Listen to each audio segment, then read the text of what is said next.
একদা সাদ্দাত তখন নবজাত শিশু, মায়ের সাথে জাহাজে করে গভীর সমুদ্র পাড়ি দিয়েছে। সাদ্দাতের বয়স তখন 2 দিন কি 3 দিন হবে। জাহাজ যখন সমুদ্রের মাঝে গেল তখন হঠাৎ প্রবল বেগে ঝড় বৃষ্টি শুরু হলো, আর এই জাহাজটি গভীর সমুদ্রে ডুবে যাচ্ছে। সাদ্দাতের মা জাহাজের একটি কাঠ ভাসতে দেখে। মা খুব কষ্ট করে শিশুটিকে নিয়ে কাঠে ভাসতে লাগলো। জাহাজে সবাই মারা গেল, কিন্তু সাদ্দাত এবং তার মা দুজনেই বেঁচে রইল। বিশাল এই সমুদ্রের মাঝে সাহায্য করার মতো তাদের কাছে কেউ নেই, এক আল্লাহ রব্বুল আলামিন ছাড়া। শিশুটির কথা ভাবতেই মায়ের চোখ দিয়ে জল বেরিয়ে গেল। কিভাবে বাঁচাবে এই শিশুকে সে কিছুই বুঝতে পারছে না। অস্থিরতার কালো মেঘ ছেয়ে যায় তার সমস্ত হৃদয়। এমন সময় আল্লাহ রব্বুল আলামিন আজরাইল ফেরেশতাকে ডেকে বলল, হে আজরাইল, যাও ওই গভীর সমুদ্রের মাঝে মা ও শিশু দুজনেই বেঁচে আছে, তাদের মধ্য থেকে এখনই মায়ের জান কবজ করে নিয়ে আসো। আজরাইল ফেরেশতা হুকুম পাওয়া মাত্র বিশাল সমুদ্রের মাঝে এসে দেখলো মা তার শিশুকে আদর করছে, দুধ খাওয়াচ্ছে, শিশুকে বাঁচানোর আপ্রাণ চেষ্টা করছে। এটা দেখে আজরাইল ফেরেশতার একটু দুঃখ হলো। সে মনে মনে বলল, হে আল্লাহ, এখনই তো মায়ের জান কবজ করব, কিন্তু এই শিশুটির কি হবে? তারপর এক বুক ব্যথা নিয়ে মায়ের জান কবজ করে আজরাইল ফেরেশতা চলে এলো। আল্লাহ তাআলার আদেশে সমুদ্র শান্ত হয়ে গেল। শিশুটি ভাসতে ভাসতে সমুদ্রের কিনারায় এক জঙ্গলের ধারে এসে পৌঁছালো। শিশুটি কান্না করছে, কেননা তার খুব খিদে পেয়েছে।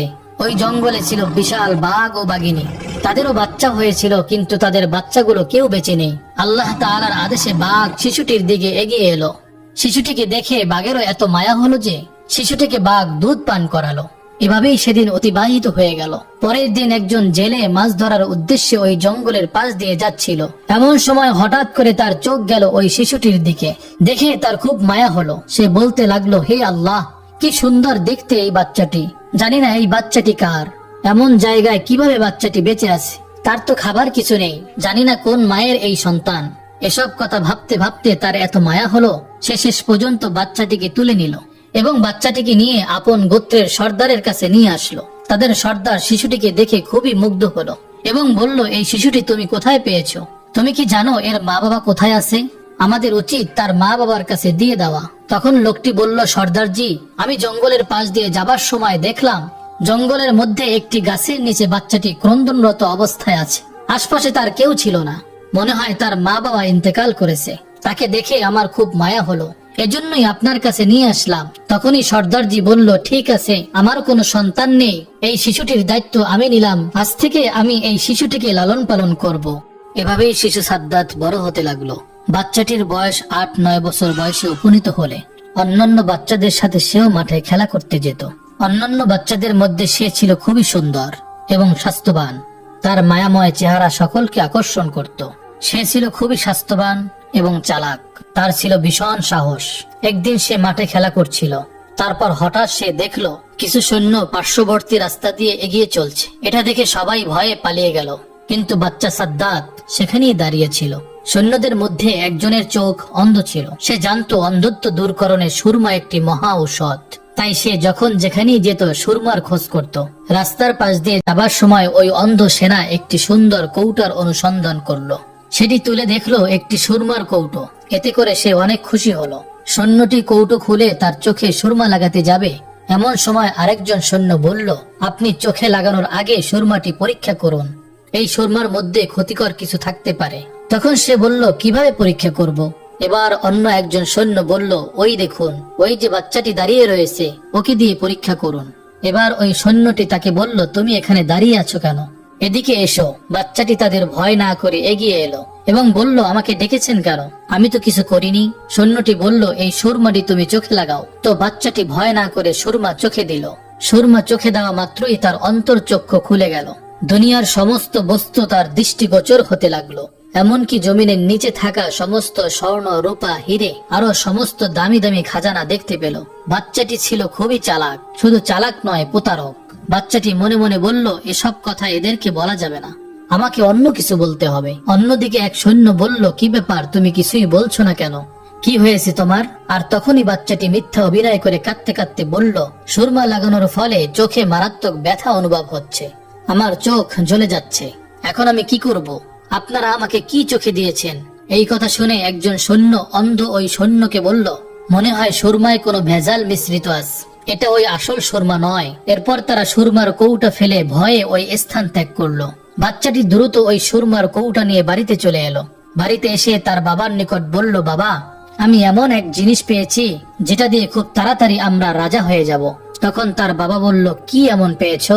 তখন বাচ্চাটি বলল, বাবা, আমি এমন এক সুরমা পেয়েছি যেটা চোখে লাগালে জমিনের নিচে সমস্ত স্বর্ণ, রূপা, হিরে, মণি, মুক্তা সবকিছু দেখতে পাই। তখন বাবা বলল, বড় আনন্দের কথা শোনালে বাবা, তোমার কোনো ভয় নেই। আমার অনেক লোকজন আছে, আরো আছে অসংখ্য ঘোড়া ও গাধা। তুমি চোখে সুরমা লাগিয়ে চলো। তুমি যখনই স্বর্ণ, রূপা, খাজানা দেখতে পাবে তখনই আমাদেরকে বলবে, আমরা উঠিয়ে নেব। এভাবেই 10 বছর পর বাচ্চাটি যখন পূর্ণ যুবকে পরিণত হলো, তখন হঠাৎ একদিন সর্দার মৃত্যুবরণ করলো। সর্দারের মৃত্যুর কিছুদিন পর একজন লোক বলল, এখন আমাদের সর্দার কে হবে? অপর দিকে থাকা একজন ব্যক্তি বলল, যেহেতু আমাদের সর্দার তাকে লালন পালন করে বড় করে তুলেছে, তাই এই যুবককে সর্দার করা হোক। সবার অনুমতিতেই এই যুবককে সর্দার করা হলো। কিছুদিন পর যুবক সাদ্দাত অনেক অহংকারী হয়ে গেল, কারণ তার কাছে প্রচুর ধন সম্পদ ছিল। সে কারো পরোয়া করত না, এমনকি দেশের বাদশাকেও সে পরোয়া করত না। এভাবেই কয়েক বছর পর তার প্রশিক্ষণ প্রাপ্ত সৈন্য দ্বারা দেশের বাদশাকে পরাজিত করে সে নিজেই দেশের বাদশার সিংহাসনে আরোহণ করলো। এক রাষ্ট্রীয় ক্ষমতা নিজের হাতে তুলে নেয়। এক সময়ের অসহায় বাচ্চা আজ দেশের রাষ্ট্রপ্রধান। একদিন বাদশা সাদ্দাত তার রাজ দরবারে উজির, নাজির, মন্ত্রী এবং সমস্ত কর্মচারীকে ডেকে বলল, আমার ধন দৌলত, সোনা, রৌপ্য, হিরে, ঘোড়া, হাতি, গাধা সহ কোনো জিনিসের অভাব নেই। আমার যেরকম সুন্দর চেহারা, ধন সম্পদ আছে, তাতে কি আমি খোদা হবার উপযুক্ত নয়?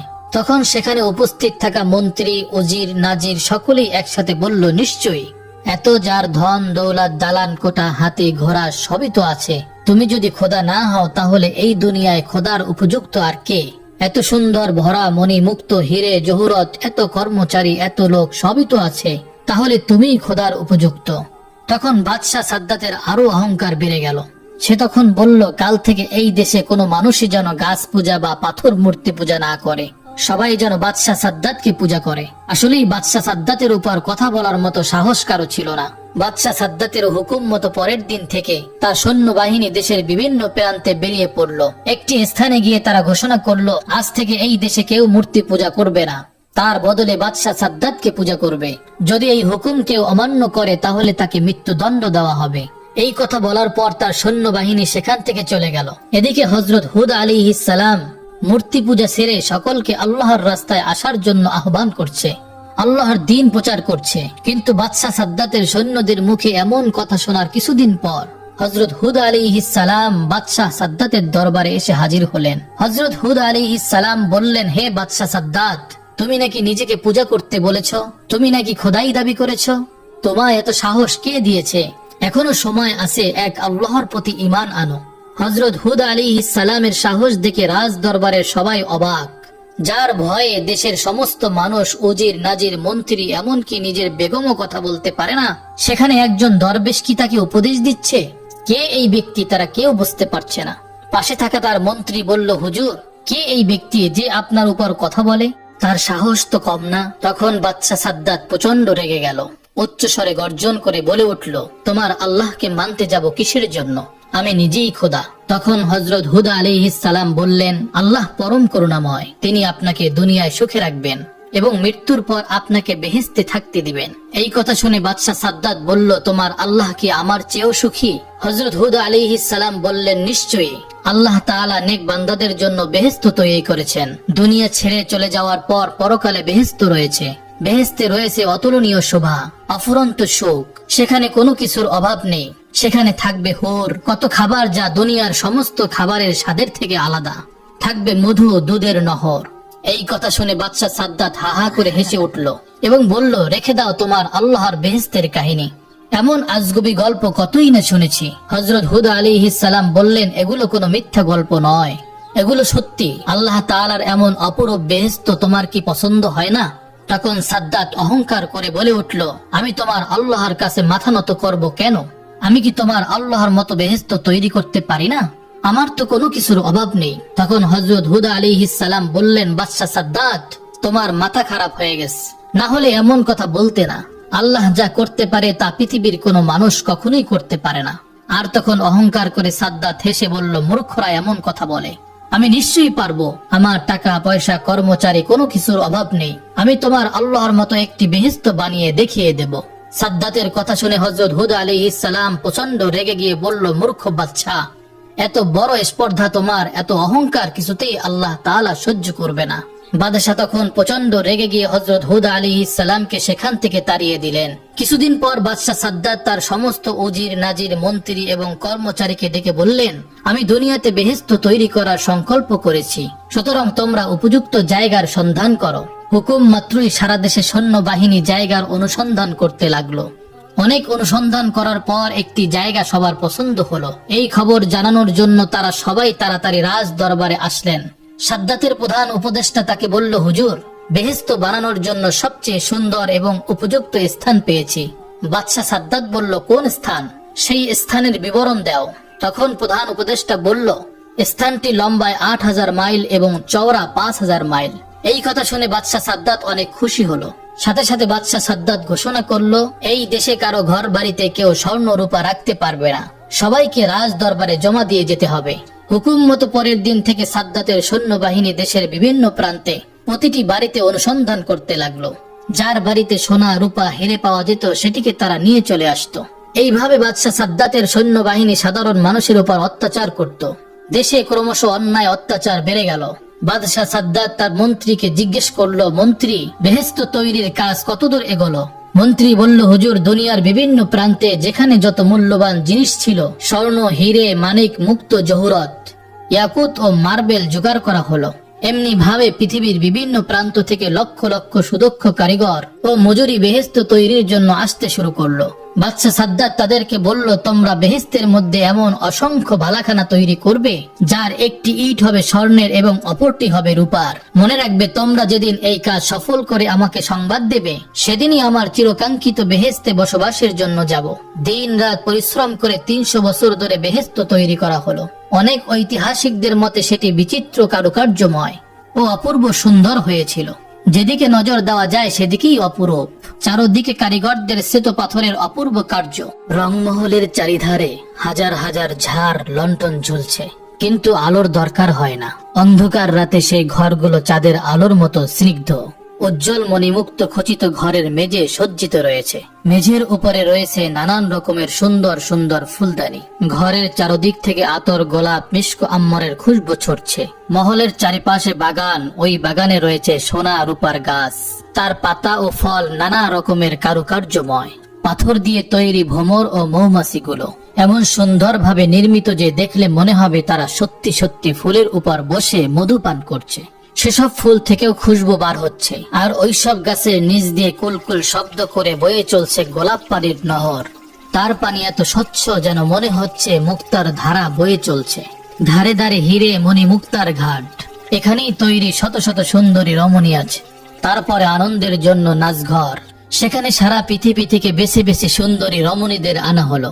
আনন্দের জন্য কচি কচি ফুটফুটে সুন্দর কিশোরীদের রাখা হলো। সোনার উপর তৈরির সমস্ত ঘরের আসবাবপত্র তৈরি করা হলো। সর্বশেষে বহু পরিশ্রমের ফলে বেহেশত নির্মাণের কাজ সম্পূর্ণ হলো। অবশেষে বাদশার মন্ত্রী একদিন বাদশার কাছে গিয়ে বলল, হুজুর, বেহেশত নির্মাণের কাজ শেষ হয়েছে।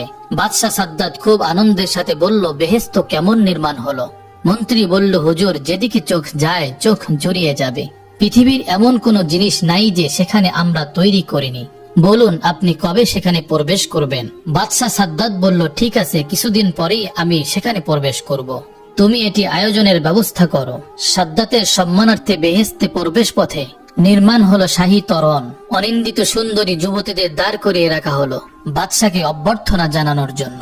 মোট কথা, বাদশার আনন্দ, আরাম, আয়েশের জন্য যত কিছুর প্রয়োজন সবই তারা করলো। বেহেশতে প্রবেশের নির্ধারিত সময় উপস্থিত সকল প্রকার প্রস্তুতি সম্পূর্ণ।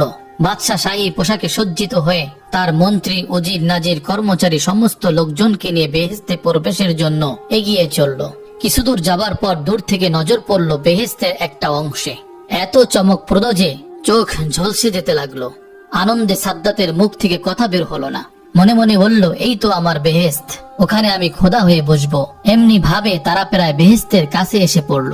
বাদশাহ সাদ্দাত যখন বেহেশতের দরজার কাছে এসে পড়ল, ঠিক এমন সময় আল্লাহ রব্বুল আলামিন হযরত আজরাইল ফেরেশতাকে ডেকে বলল, হে আজরাইল, যাও বাদশাহ সাদ্দাতের এখনই জান কবজ করে নিয়ে আসো। দুনিয়ার বুকে বেহেশত বানানোর আশা আকাঙ্ক্ষা তার চিরতরে মিটিয়ে দাও। আল্লাহ রব্বুল আলামিনের হুকুম পাওয়া মাত্রই হযরত আজরাইল ফেরেশতা সাদ্দাতের সেই বানানো বেহেশতের দরজায় একটি সুন্দর যুবক সেজে দাঁড়িয়ে রইল। তার সুন্দর চেহারা দেখে খুশি হয়ে বাদশাহ সাদ্দাত তাকে জিজ্ঞাসা করলো, তুমি কি বেহেশতের দারোয়ান? যুবক উত্তরে বলল, আমি মালাকুল মউত আজরাইল ফেরেশতা। সাদ্দাত একটু হতভম্ব হয়ে গেল। সে বলল, তার মানে আমি কিছুই বুঝতে পারছি না। আমি আজরাইল ফেরেশতা, তোমার জান কবজের জন্য আল্লাহ তাআলা আমাকে পাঠিয়েছে। সাদ্দাত ক্রোধে উদ্যম হয়ে উঠল, চিৎকার করে বলল, সাবধান, আমার সঙ্গে তামাশা করা। অপেক্ষা না করে সে নিজেই তার সঙ্গে মোকাবেলা করার জন্য প্রস্তুত হলো।